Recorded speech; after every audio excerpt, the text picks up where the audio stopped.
Hello guys, आप सभी लोग का स्वागत है मेरे चैनल एनिमे सैंपाई पर। और आज मैं आपके लिए डीमन स्लेयर के सीजन 1 के एपिसोड 7 को हिंदी में एक्सप्लेन करूंगा। तो चलिए इस एपिसोड के एक्सप्लेनेशन को शुरू करते हैं। तो एपिसोड की स्टार्टिंग में नेज़ुको डीमन के ऊपर हमला कर देती है, लेकिन तभी वो वापस अंदर चले जाते हैं और इसके बाद वो दूसरे डीमन के पीछे जाने लगती है। तो टांजीरो उससे कहता है कि उनका पीछा मत करो और यहाँ पर मेरे पास आओ। फिर नेज़ुको उसकी ओर आने लगती है, लेकिन तभी वो डीमन नीचे से आकर उस पर अटैक करता है, पर नेज़ुको उसको डॉस कर लेती है और तांजीरो के पास आ जाती है। और ये देखकर तांजीरो भी शौक सा हो जाता है और फिर वो मन में कहता है कि मिस्टर ओरोकोडाकी ने मुझसे कहा था कि नेज़ुको अब एक डीमन है और वो इतनी कमजोर नहीं है कि मुझे उसकी रक्षा करनी पड़े, और मुझे लगता है कि इसे उन दोनों की प्रोटेक्शन करनी चाहिए जिससे मैं लड़ाई में अच्छे से ध्यान दे पाऊंगा। और तभी वो दलदल उनके नीचे आ जाता है, जिससे वो पीछे हट जाता है और फिर नेज़ुको के साइड से भी एक अटैक करता है, लेकिन नेज़ुको उससे बच जाती है। फिर तांजीरो नेज़ुको से कहता है कि मैं नीचे जा रहा हूँ और तुम इन दोनों की रक्षा करना, और फिर वो एक स्माइल के साथ पूछता है कि तुम कर लोगी ना, तो नेज़ुको भी सर हिला देती है। इसके बाद तांजीरो उसके अंदर चला जाता है और वहां पर उन सभी खाई हुई लड़कियों के कपड़े होते हैं, और उन्हें देखकर तांजीरो पूरे गुस्से में अपने मन में कहता है, देखो तो इन्होंने कितने मासूमों की जान ली है और ये चीज माफ करने लायक नहीं है। और फिर हम उस डीमन के दो रूपों को देखते हैं और उनमें से एक हंसकर कहता है, क्या सांस लेने में मुश्किल हो रही है बच्चे? यहाँ पर मुश्किल से ही कोई हवा है और तुम्हारे आसपास के अंधेरे की चादर भी तुम्हें भारी लग रही होगी। तुम्हें यहाँ पर आने से पहले सोच लेना चाहिए था, और अब तुम मरने वाले हो। और फिर वो उसके ऊपर अटैक करने आते हैं, तो तांजीरो मन में कहता है कि मुझे कम मत समझो, तुम्हें क्या लगता है कि मैंने अपनी ट्रेनिंग कहाँ पर की है? माउंट सागिरी पर हवा बहुत पतली होती थी, और तो और मेरे पास कुछ ऐसे मूव्स हैं जो कि पानी के अंदर ही अपनी असली ताकत दिखाते हैं। और फिर वो दोनों उसकी ओर आते हैं, तभी तांजीरो अपनी स्वॉर्ड को स्विंग करता है, लेकिन वो दोनों ही वहां से दूर हो जाते हैं। और फिर तांजीरो अपने मन में कहता है, तो ये लोग ऐसे इस दलदल में अपने एंगल्स को बदल लेते हैं, लेकिन चिंता की कोई बात नहीं है, मुझे बस इनके अपने पास आने का वेट करना है और फिर एक ऐसी फॉर्म से वार करना है जिसके लिए अपने पैरों को जमीन पर रखने की जरूरत ना पड़े। और फिर वो डीमन उसकी ओर आते हैं, तभी तांजीरो को अपनी थ्रेट दिखती है और फिर वो वाटर ब्रीदिंग की सिक्स फॉर्म वर्लपूल का यूज करता है, जिससे वो दोनों डीमन ही कट जाते हैं। इसके बाद तांजीरो उस डीमन का एक हिस्सा पकड़ लेता है और उसे देखकर वो उदास सा हो जाता है, लेकिन तभी उसको सांस लेने में दिक्कत होने लगती है और फिर वो ऊपर की ओर जाने लगता है। इधर हम नेज़ुको को उस डीमन से लड़ते हुए देते हैं और नेज़ुको उसके सारे अटैक से बच रही होती है, और फिर वो उसे एक जोरदार पंच मारती है जिससे उसके मुंह से खून निकल आता है। इसके बाद उसे मारकर दूर फेंक देती है और फिर वो डीमन अपने मन में कहता है कि इसने अभी तक कोई मॉर्फिंग स्किल मास्टर भी नहीं की है, लेकिन फिर भी ये इतनी स्ट्रॉन्ग है, मुझे लगता है कि इसे उसके खून की बहुत ज्यादा मात्रा मिली होगी। फिर वो डीमन वापस जाने लगता है, लेकिन तभी नेज़ुको उसके ऊपर अटैक करना शुरू कर देती है, लेकिन उसको उसके मूव्स की आदत होने लग जाती है और फिर वो उसके सर के ऊपर अपनी लात मारती है। और वो डीमन अपने मन में कहता है, भले ही ये मेरे सर को तोड़ दे या फिर मेरे अंदरूनी अंगों को फाड़ दे, और फिर वो उसे एक पंच मारकर पीछे फेंक देती है। और पीछे जाकर वो डीमन हंसकर कहता है कि इससे कुछ फायदा नहीं होगा, क्योंकि डीमंस पलक झपकते ही हील हो जाते हैं। और फिर वो उसकी ओर आता है और नेज़ुको भी उस पर अटैक करती है, लेकिन वो उसको रोककर उसके सर के ऊपर मारता है और फिर वो उसके चेहरे पर मारने लगता है, लेकिन तभी तांजीरो आकर उसकी आर्म को ही काट देता है और कहता है कि मेरी बहन से दूर रहो, और फिर वो उसके दूसरे हाथ को भी काट देता है, जिससे वो डीमन नीचे गिर जाता है। और वो अपने मन में कहता है, क्या मेरे दोनों हिस्से मारे गए? फिर तांजीरो उससे कहता है कि तुम्हारे अंदर से सड़े हुए तेल के जैसी स्मेल आ रही है, और आखिर तुमने कितने लोगों को मारा है? तो वो कहता है, अगर औरतें ज्यादा देर तक जिएंगी तो उनका टेस्ट बेकार हो जाएगा, इसीलिए हम लोग उन्हें उनके अच्छे के लिए मारते हैं और तुम्हें हम डीमंस का शुक्रगुजार होना चाहिए। लेकिन तभी तांजीरो उसके मुंह को ही काट देता है। फिर वो कहता है, चलो छोड़ो इसको, अब तुम मुझे बताओगे कि तुम्हें मुजान की बुत्सुजी के बारे में कितना पता है? और उसका नाम सुनकर वो एकदम से डर जाता है और फिर उसे उसकी याद आती है। फिर तांजीरो कहता है कि अभी बोलो, तो वो पूरी तरह से डरी हुई आवाज में कहता है कि मैं नहीं बता सकता, नहीं बता सकता।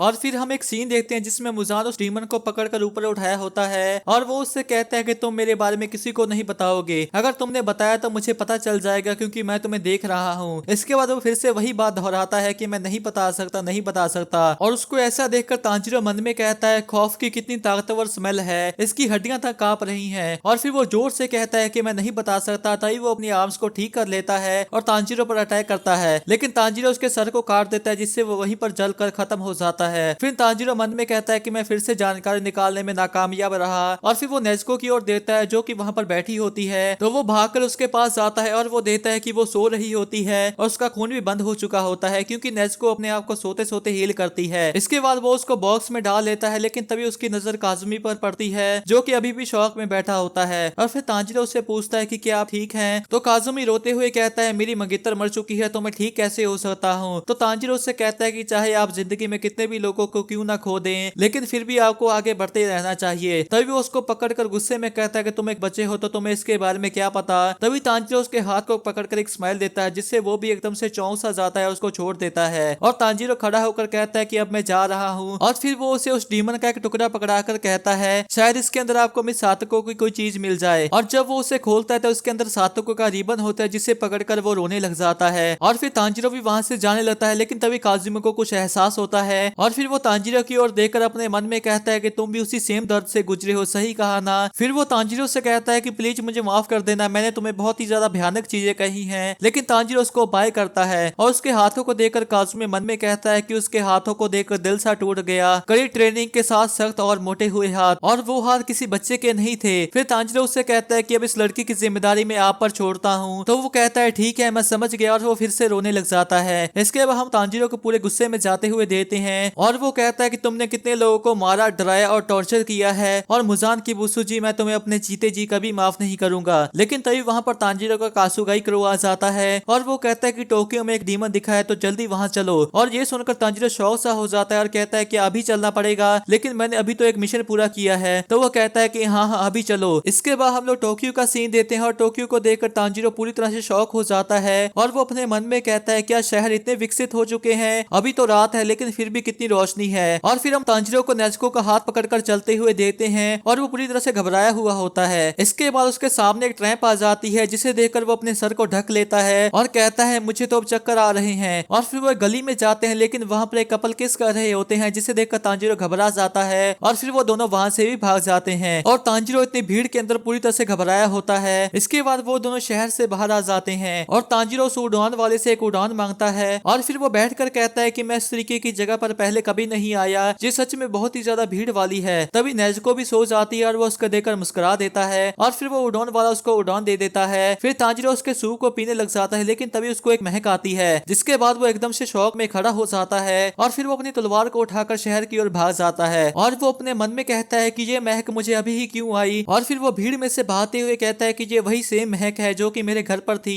और ये जरूर मुजान की बुसुजी होगा। और फिर वो उसको दिखता है तो वो उसके पास जाकर उसके कंधे पर हाथ रख देता है। फिर वो उसकी ओर मुड़ता है और उसे देखकर वो कहता है कि ये वही है और फिर वो अपनी स्वॉर्ड निकालने लगता है लेकिन तभी वो शौक सा हो जाता है क्योंकि उसके हाथ में एक बच्ची होती है और वो मुजान से पूछते हैं कि पापा ये कौन है। और फिर तांजीरो अपने मन में कहता है मुझे यकीन नहीं होता कि ये यहाँ पर एक इंसान बनकर रह रहा है। फिर मुजान उससे पूछता है क्या मैं तुम्हारे लिए कुछ कर सकता हूँ। तभी वहाँ पर एक औरत आ जाती है और वो लड़की उसको मॉम कहती है। फिर तांजीरो घबराहट में अपने हाथ को अपने चेहरे पर रख लेता है और अपने मन में कहता है कि ये दोनों इंसान है, इनकी महक इंसान की है, लेकिन क्या तुम दोनों ये नहीं जानती कि ये एक डीमन है और ये लोगों को खाता है। फिर वो औरत मुजान से पूछती है कि क्या तुम इसे जानते हो। तो वो कहता है नहीं, मुझे जितना याद है मैं इस लड़के से पहले कभी नहीं मिला। और फिर वो अपने नाखूनों को बाहर निकाल लेता है और कहता है कि ये मुझे जरूर कोई और समझ रहा होगा। तभी वो एक आदमी की गर्दन पर अपने नाखून मारता है जिसे देखकर तांजीरो भी शौक हो जाता है और फिर वो इंसान अपनी गर्दन को पकड़ लेता है और जब उसकी वाइफ उसको बुलाती है तो हम देखते हैं कि वो एक डीमन में ट्रांसफॉर्म हो जाता है और उसके शोल्डर को काट लेता है और वो जोर जोर से चिल्लाने लग जाती है और तांजीरो भी पूरे शौक में खड़ा होता है और इसी के साथ ये एपिसोड एंड हो जाता है। तो गाइस मैं होप करता हूँ कि आपको एक्सप्लेनेशन अच्छी लगी होगी। अगर आपको एक्सप्लेनेशन अच्छी लगी तो इस वीडियो को एक लाइक कर दे और नीचे कमेंट भी जरूर कर दे। नेक्स्ट एपिसोड की वीडियो परसों आ जाएगी, अगर आप उसे मिस नहीं करना चाहते तो इस चैनल को जरूर सब्सक्राइब कर ले। तो मिलते हैं एक और एक्सप्लेनेशन वीडियो के साथ, तब तक के लिए टाटा बाय बाय।